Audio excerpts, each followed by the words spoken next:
Raymond is a detective living in Chicago. With a pistol and a police badge, he enters the forest where it is believed the criminal he is searching for fled. Suddenly Raymond reached a large house in the middle of the woods and knocked on the door. A voice says, "Who's there?" "I'm the police." "Come in." Raymond walks in. Behind him, he hears the man say, "Nobody move." He shoots Raymond dead. The end. You have reached the Chicago Murders ending. Chicago Murders is the game's opening ending. The story takes place in a town called New York, where you are a famous movie star. The New York Police Department needs your help. A man has just been murdered in the subway, and the police have no leads. You want to help them solve the case. You have a new partner, Nola, a woman who is also a detective. After the opening scene, you and Nola are in a car. You say, "My mother always wanted to visit New York City. I wonder if she ever got here." Nola answers, "I'm sure she did. We were just thinking about the people who lived there." You ask Nola where you are. "In a police car." You say, "What are you doing on this case, Nola?" "Well, I'm not on the case." "Not really. I just thought it would be fun to drive around in a police car." You say, "Where are we going?" "To solve the case of the murdered man in the subway." Nola says, "I'm glad you think this is fun because I hate it." After a long drive, you arrive at a large building. An officer tells you that the headquarters of the police department is located there. Inside, you see many officers at their desks. One officer asks you, "Are you here to see someone in particular?" You say, "Yes. My partner, Nola Vadavire." He says, "Follow me." You are led into a private office.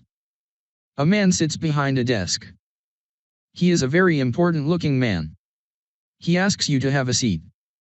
He says, "Detective Nola Vadavire was on a case, but she was called to a crime scene. She had to solve the case without our help. She was successful, and she solved many murders.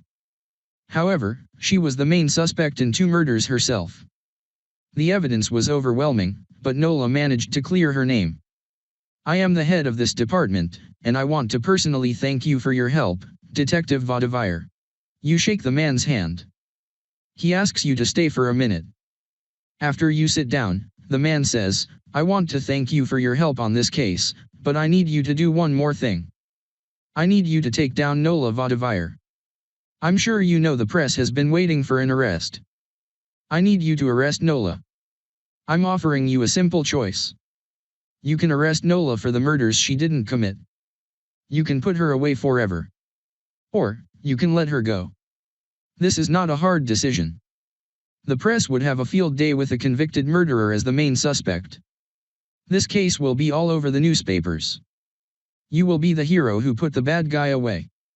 Or, you can be the villain who let the bad guy go. That's it. That's all I ask. Do you want the job? What will you do?